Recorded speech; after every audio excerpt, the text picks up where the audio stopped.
સજ્જનો નમસ્કાર, સ્વાગત છે આપનું. તો સજ્જનો, નિફ્ટી ઇન્ડેક્સમાં 3-3.5 મહિનામાં સારી એવી રિકવરી આવી ગઈ છે અને પ્રીવિયસ હાઈની નજીક ટ્રેડ કરી રહ્યો છે ત્યારે ઇન્ડેક્સ તેવું કહી શકાય.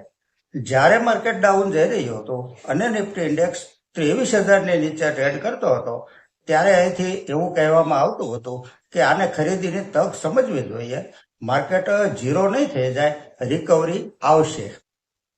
તે સમયે જેઓએ પણ પેશન તથા હિંમત રાખી ખરીદી કરી છે તેઓ સારા એવા પ્રોફિટમાં હશે. ત્યારે આ વાત હવે સૌને સમજાઈ ગઈ છે. જોકે તે સમયે નેગેટિવ કોમેન્ટો પણ આવતી અને તેમાં કોઈ પણનો દોષ નથી. એવું કહેવાય છે ને કે જેવી જેની સમજણ અને જેવી જેની મતિ, હરિ આનંદ હરિકથા આનંદતા.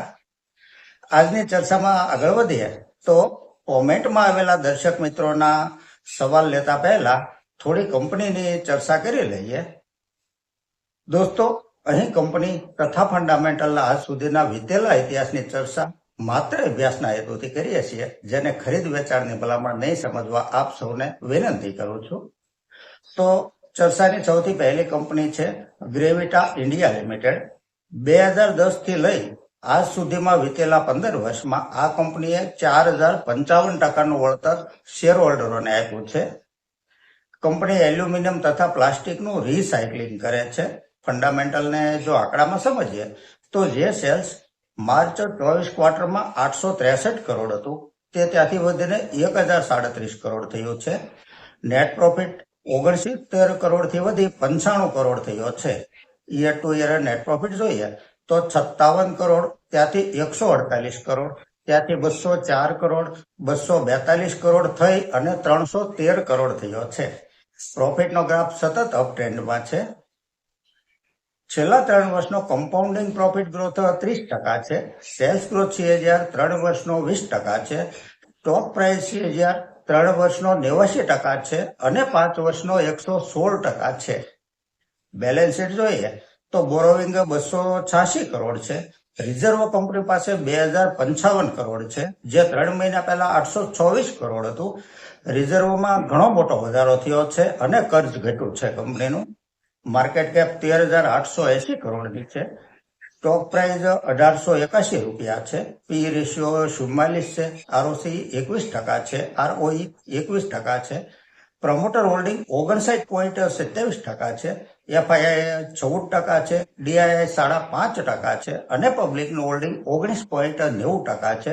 આ એક કન્સિસ્ટન્ટ પ્રોફિટેબલ કંપની છે. કંપની છે Elecon engineering company limited. Company Bharat તથા ઇન્ટરનેશનલ લેવલે પાવર ટ્રાન્સમિશન તથા મટીરિયલ ઉપકરણ બનાવીને વેચે છે. માર્ચ 24 ક્વાર્ટરમાં સેલ્સ 565 કરોડ હતું, તે વધીને 798 કરોડ થયું છે. નેટ પ્રોફિટ 104 કરોડથી વધી 146 કરોડ થયો છે. Year to year net profit જોઈએ તો 58 કરોડથી 140 કરોડ, ત્યાંથી 238 કરોડ, 356 કરોડ થઈ અને 415 કરોડ થયો છે. પ્રોફિટનો ગ્રાફ સતત અપ ટ્રેન્ડમાં છે. છેલ્લા 3 વર્ષનો કમ્પાઉન્ડિંગ પ્રોફિટ ગ્રોથ 42% છે. સેલ્સ ગ્રોથ CAGR 3 વર્ષનો 22% છે. સ્ટોક પ્રાઇસ CAGR 3 વર્ષનો 77% છે અને 5 વર્ષનો 128% છે. બેલેન્સ શીટ જોઈએ તો બોરોવિંગ 181 કરોડ છે. રિઝર્વ કંપની પાસે 1976 કરોડ છે. માર્કેટ કેપ 15,580 કરોડની છે. સ્ટોક પ્રાઇસ 694 રૂપિયા છે. પી રેશિયો 37 છે. ROCE 28% છે. ROE 23% છે. શેર હોલ્ડિંગ પેટર્ન જોઈએ તો પ્રમોટર હોલ્ડિંગ 59.28% છે. FII 8.65% છે. DII 4.39% છે અને પબ્લિકનું હોલ્ડિંગ 27.65% છે. આ એક કન્સિસ્ટન્ટ પ્રોફિટેબલ કંપની છે. આગળની કંપની છે સર્વેશ્વર ફૂડ્સ લિમિટેડ. આ એક માઇક્રોકેપ કંપની છે. માર્કેટ કેપ ફક્ત 725 કરોડની છે. સ્ટોક પ્રાઇસ 7.5 રૂપિયા છે. પી રેશિયો 27 છે. ROCE 13% છે. ROE 10% છે. સેલ્સ પ્રોફિટ જોઈએ તો જે સેલ્સ માર્ચ 24 ક્વાર્ટરમાં 247 કરોડ હતું તે વધી 349 કરોડ થયું છે. નેટ પ્રોફિટ 4 કરોડ 14 લાખથી વધી 8 કરોડ 61 લાખ થયો છે. છેલ્લા 3 વર્ષનો કમ્પાઉન્ડિંગ પ્રોફિટ ગ્રોથ 100% છે. સેલ્સ ગ્રોથ 3 વર્ષનો 23% છે. 206 કરોડના રિઝર્વ સામે 304 કરોડનું કર્જ છે કંપની ઉપર, જે વધારે કહી શકાય. પ્રમોટર હોલ્ડિંગ 51.42% છે. પબ્લિકનું હોલ્ડિંગ 48.53% છે. આ એક પ્રોફિટેબલ કંપની છે. એક સજ્જનનો સવાલ છે વિકાસ લાઈફ કેર ઉપર. તો ભાઈ, આ તો પૂરેપૂરી બરબાદ કંપની છે. નુકસાનીમાં ચાલે છે, માઇનસમાં ચાલે છે. આવી કંપનીથી દૂર રહેવામાં શાણપણ. આગળનો સવાલ છે ટીના રબર એન્ડ ઇન્ફ્રાસ્ટ્રક્ચર ઉપર. આ કંપનીનું ફંડામેન્ટલ સારું છે અને બધું જ બરાબર છે, ઓકે છે. આપની પાસે જો હોય તો આપ હોલ્ડ કરી શકો છો. આગળનો સવાલ છે CDSL અને BSE લિમિટેડ ઉપર. આ બંને કંપની જ્યારે નીચા લેવલે ટ્રેડ કરતી હતી ત્યારે અનેક વખત ચર્ચા કરી હતી બંને કંપની ઉપર. રિટર્ન પણ સારું આપ્યું છે. ફંડામેન્ટલમાં તો કાંઈ ઘટતું જ નથી. દરેક એંગલે આ બંને કંપની બેસ્ટ છે. BSE લિમિટેડમાં તો બ્રેકઆઉટ આપીને સ્ટોક રોકેટ બની ગયો છે. આપ હોલ્ડ કરી શકો છો. એક સજ્જનનો સવાલ છે અદાણી પાવર ઉપર. આ એક દિગ્ગજ કંપની છે.